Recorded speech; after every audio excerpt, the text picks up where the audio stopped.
संत चोखामेळा हे संत ज्ञानदेव नामदेवांचे समकालीन संत.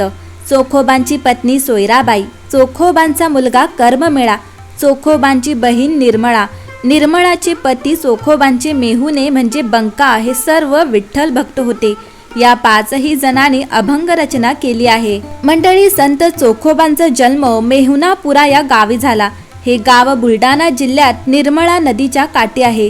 चोखोबांच्या आई वडिलांची नावे आडनावे याविषयी अभ्यासांमध्ये भिन्न मते आहेत. चोखोबांचा जन्म महार जातीमध्ये झाला होता. त्या काळच्या समाज व्यवस्थेनुसार चोखोबांना व त्यांच्या नाती बांधवांना खूप त्रास सहन करावा लागला. त्यांना गावामध्ये राहता येत नसे, गावाबाहेर वास्तव करावे लागे. तथाकथित सवर्ण समाजात मिसळता येत नसे. त्यांना घरात अथवा मंदिरात प्रवेश करता येत नसे. पानवठा व स्मशानभूमी सुद्धा वेगळी असे. आणि अशा काळात ज्ञानदेव नामदेवांनी सर्व समावेशक समानतेच्या अधिष्ठानावर ज्या भागवत धर्माची साथ दिली, त्यात समाजाचा विविध गटातून जो प्रतिसाद मिळाला, त्यामध्ये चोखोबा व त्यांचा पूर्ण परिवार सुद्धा होता. चोखोबा या संत मांदियाळीमध्ये सामील झाले. अर्थात त्यांना मंदिरामध्ये प्रवेश देणे त्या काळातल्या व्यवस्थेमध्ये शक्य झाले नाही. तेव्हा जिथे सर्वांना मुक्त प्रवेश आहे असे चंद्रभागेचे वाळवंटच वारकऱ्यांचे मुख्य केंद्र बनले. नामदेवांच्या अभंगात वाळवंटाचे अनेक उल्लेख आहेत.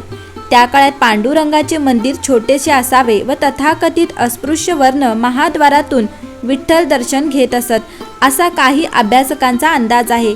संत नामदेवराय हे चोखोबांचे गुरु होते. धन्य धन्य नामदेव माझा निरसला भेव, विठ्ठल मंत्र त्रिअक्षरी खून सांगितले निर्धारी, ठेवूनी माता हात दिले माझे मजहित, दावियेले तारू चोखा मने माझा गुरु, असे नामदेवरायांचे वर्णन चोखोबांनी केले आहे. संत चोखोबांनी चंद्रभागा नदीच्या पलीकडे एक दीपमाळ बांधली आहे.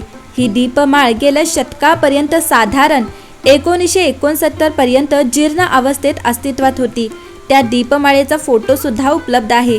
नंतर ही दीपमाळ असलेली जागा एका अन्य कोणाच्या तरी ताब्यात गेली. त्याने तेथील दीपमाळ काढून टाकली आहे. चोखोबांचे निर्याण मंगळवेढा या ठिकाणी वैशाख वद्य पंचमी गुरुवार शके 1260 म्हणजे इसवी सन 1338 रोजी झाले. मंगळवेढा येथे गाव कुशीचे बांधकाम चालू होते. त्यासाठी चोखोबांना व इतर मंडळींना तेथे मजूर म्हणून जावे लागले. 4 महिने झाल्यावर हे बांधकाम चालू असताना गावकुस कोसळून चोखोबांचे निधन झाले. ही वार्ता पंढरपूरला नामदेव महाराजांना कळली. तेव्हा नामदेवराय आपल्या सोबत काही मंडळींना घेऊन मंगळवेढ्यास निघाले. अपघातामध्ये अनेक व्यक्तींचे देह एकाच ठिकाणी अडकल्यामुळे चोखोबांच्या अस्थी कशा ओळखायच्या हा त्यांच्या पुढे प्रश्न होता. तेव्हा सर्व अस्थी कानास लावून ज्या अस्थीमधून विठ्ठल विठ्ठल असा आवाज आला, त्या अस्थी चोखोबांच्या अशी परीक्षा करून नामदेवांनी त्या अस्थी गोळा केल्या व ते त्या अस्थी पंढरपूरला घेऊन आले.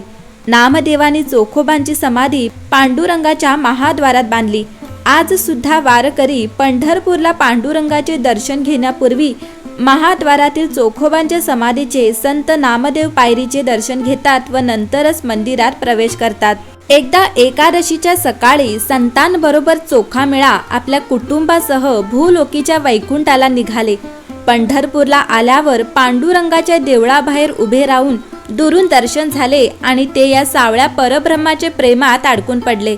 ठरलं तर आपण आता इथेच पंढरपूर चंद्रभागेत लांब जाऊन आंघोळ करून रोज महाद्वारापाशी येऊन विठ्ठलाला मनात आठवून हृदयात साठवून लोटांगण घालावे, अशी त्यांची इच्छा होती. रात्री अचानक पंढरीनाथ आले आणि म्हणाले, चल माझ्यासोबत, मी तुला मंदिरात नेतो. आता तुला माझा राग येतो. आणि क्षणार्धात चोखोबा आणि विठ्ठल गाभारात आले आणि विठ्ठल चक्क चोखोबाला म्हणाले, दररोज सकाळी मी तुला महाद्वाराबाहेर उभा असलेला पाहत असतो. तुझी आठवण येत नाही असा क्षणही जात नाही. नाम्याचा नैवेद्य खाताना पाणी पिताना तुझ्या आठवणीने उचकी येतेच. तुझ्या आठवणीत हे होतं. हे ऐकून चोखोबांचे डोळे भरून आले. ते विठोबाचे पाय धरून एवढेच बोलू शकले, विठ्ठला माय बापा तूच आहेस. यावर सगळ्या वरिष्ठांनी त्यांना दरडावून सांगितले, या पंढरपुरात राहायचं नाही.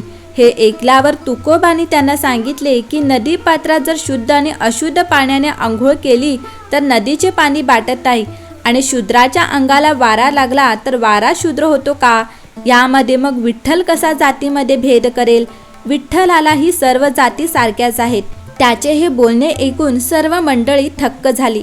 संत चोखोबा हे आपल्या उदरनिर्वाहासाठी पंढरपूर येथे गेले असता विठ्ठल भक्तीत दंग असताना ते सदैव पांडुरंगाचे नामस्मरण व भजनात रंगून जायचे. त्यांच्या कुटुंबातील सर्वजण हरिभक्त पारायण करत असत. त्या सर्वांचे श्री विठ्ठलावर अनन्यसाधारण प्रेम होते. त्यांची पत्नी सोयराबाई हिचे बाळंतपण स्वतः विठाई माऊलीने नंदेचे रूप घेऊन केले होते.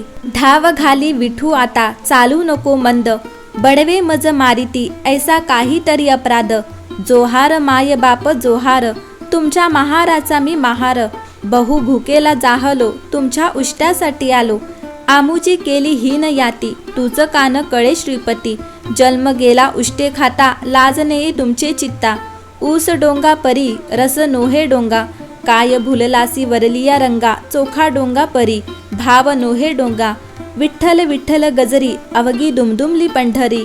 हे त्यांचे अभंग आजही लोकप्रिय आहेत. या सर्वांचे विठ्ठलावर अनन्यसाधारण प्रेम होते. संत चोखोबा मंगळवेड्याचे होते. त्यांना आयुष्यभर उपेक्षा मिळाली. त्यांना उपेक्षित बांधवांच्या उद्धाराची सतत काळजी वाटत होती. आपल्या बांधवांना समान हक्क मिळावेत, समाजातील तेढ कमी व्हावी, जातीमधील संघर्षांची भ्रामक कल्पना नष्ट व्हावी, यासाठी त्यांनी भक्तिमार्गाद्वारे प्रयत्न केले.